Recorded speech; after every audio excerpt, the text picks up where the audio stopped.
ನಮಸ್ಕಾರ ರೀ ಎಲ್ಲರಿಗೂ. ನಾನು ಗಜ್ನೂರಿನ ಬಸವರಾಜ ಸಂಶಿ ರೈತಾಪಿ ಮಾಡ್ಕೊಂಡು ಅದೀವಿ. ಹತ್ತಿ ಬೆಳೆ ಒಳಗೆ ಹತ್ತಿ ಹೊಲ್ದಾಗ ಹೋದ್ರೆ ನಮ್ಮ ಗಮನಕ್ಕೆ ಎರಡು ಥರದ ಹೂವು ಕಾಣ್ತವೆ. ಒಂದು ಈ ಥರ ಗುಲಾಬಿ ವರ್ಣದ ಹೂವು, ಇನ್ನೊಂದು ಹಳದಿ ಹೂವು ಕಾಣ್ತವೆ. ಇದು ಯಾಕೆ ಒಂದೇ ಗಿಡದಾಗ ಎರಡು ನಮೂನಿ ಹೂವು ಯಾಕೆ ಕಾಣ್ತವೆ ಅಂತಂದ್ರೆ, ಇದು ಈ ಹೂವಿನ ಒಳಗಾಗಿ ಇರ್ತಕ್ಕಂಥ ಪರಾಗ ಅದ್ರ ಕೆಳಗಡೆ ಭಾಗದೊಳಗನ ಹೆಣ್ಣು ಅಂಡಾಶಯ ಇರ್ತೈತಿ. ಈ ಪರಾಗಸ್ಪರ್ಶ ಗಾಳಿ ಮೂಲಕ ಮತ್ತು ಕೀಟದ ಮೂಲಕ ಪರಾಗಸ್ಪರ್ಶ ಆದ ನಂತರ ಈ ಹೂವು ಕೆಂಪಾಗಿದ್ದು ಇದು ಕಾಯಿಗಟ್ಟುವಂಥ ಹೂವು. ಇದು ಗರ್ಭಧಾರಣೆ ಆದಂತೆ ಕಾಣ್ತೈತಿ. ಯಾವಾಗ ಅದಕ್ಕೆ ಪರಾಗಸ್ಪರ್ಶ ಆಗಿ ಗಂಡು ಮತ್ತು ಹೆಣ್ಣಿನ ಎರಡು ಸಮಾಗಮದ ಪೌಡರ್ ಆಗಿ ಮುಂದೆ ಇದು ಗುಲಾಬಿ ವರ್ಣಕ್ಕೆ ತಿರುಗ್ತೈತಿ. ಇದು ಗರ್ಭಧರಿಸಿದ ಪುಷ್ಪ ಅನ್ಬೋದು. ಇದು ಇನ್ನು ಬೀಜಾಂಕುರಕ್ಕೆ ಕಾಯ್ದಿರ್ತಕ್ಕಂಥ ಹೂವು. ಇದರಾಗಿನ ಪೌಡರು ಕೀಟಗಳ ಮೂಲಕ ಗಾಳಿ ಮೂಲಕ ಸ್ಪ್ರೆಡ್ ಆಗಿ ಇದಾದಾಗ ಅದು ಗರ್ಭ ಕಟ್ಟತೈತಿ. ಈ ಹಂತದೊಳಗೆ ಹತ್ತಿಗೆ ಗುಲಾಬಿ ಕಾಯಿ ಕುರ್ಕ ಅನ್ನುವಂಥ ಹುಳ ಬರ್ತೈತಿ.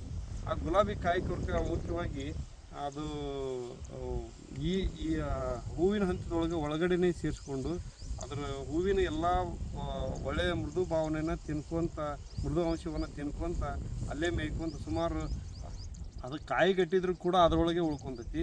ಮುಂದೆ ಅದು ಅದೇನು ಹತ್ತಿ ಅರಳುವಂಥ ಸಂದರ್ಭದೊಳಗೆ ಈರಕ್ಕಾಗಿ ಅದು ಬಾಧಿಸ್ತೈತಿ. ಆ ಹುಳದ ಲಕ್ಷಣ ಏನಪ್ಪ ಅಂದ್ರೆ ಗುಲಾಬಿ ಕಾಯಿ ಕೊರಕ. ಸುಮಾರು ಈ ವರ್ಷ ನಾವು ಹತ್ತಿ ಬೆಳೆ ತೆಗೆದು ನಾಶ ಮಾಡಿದ್ರು ಕೂಡ ಇನ್ನೂ 6 ತಿಂಗಳ ನಿದ್ರಾವಸ್ಥೆ ಒಳಗಿರ್ತೈತಿ. 6 ತಿಂಗಳ ನಿದ್ರಾವಸ್ಥೆ ಒಳಗಿದ್ದು ಅದು ಬದುವಿನೊಳಗೆ ಆಮೇಲೆ ಅದು ಹರಟಿ ಒಳಗೆ ಕುತ್ಕೊಂಡು ಮುಂದಿನ ಬೆಳೆಗೂ ಕೂಡ ಬಾಧೆ ಮಾಡ್ತೈತಿ. ಅದಕ್ಕೆ 1 ವರ್ಷ ಹತ್ತಿ ಬೆಳೆದ ನಂತರ 6ನೇ ವರ್ಷನೂ ಹತ್ತಿ ಬೆಳಿಬಾರ್ದು. ಅದರಿಂದ ಪದೇ ಪದೇ ಅದು ಅಲ್ಲೇ ಪುನರುಜ್ಜೀವನಗೊಳ್ತಾ ಅದು ತನ್ನ ಕೆಲಸವನ್ನು ಮಾಡಿ ಹತ್ತಿ ಬೆಳೆಗೆ ತೊಂದರೆ ಕೊಡ್ತೈತಿ. ಅದಕ್ಕೆ ಪರ್ಯಾಯ ಬೆಳ್ಕೊಂತ ಇರಬೇಕು. ಅಂದ್ರೆ 1 ವರ್ಷ ಹತ್ತಿ ಬೆಳೆದ ನಂತರ 1-2 ವರ್ಷ ಬಿಟ್ಟು ಬೇರೆ ಬೆಳೆ ಬೆಳಿಬೇಕು. ಅಂದಾಗ ಅದು ನಾಶ ಆಕೈತಿ. ನಾವು ಹೊಲ್ದಾಗ ಗಿಡ ಹೋಗೈತಿ ಅಂದ್ರೂ ಕೂಡ ಅದು ಡೇಟಿನೊಳಗೆ ಮತ್ತು ಈ ಹರಟಿ ಒಳಗೆ ಸುಮಾರು 6 ತಿಂಗಳ ಆಹಾರವಿಲ್ಲಾರ್ದೇ ಉಳಿತೈತಿ. ಅಂಥ ಶಕ್ತಿ ಅದಕ್ಕೈತಿ.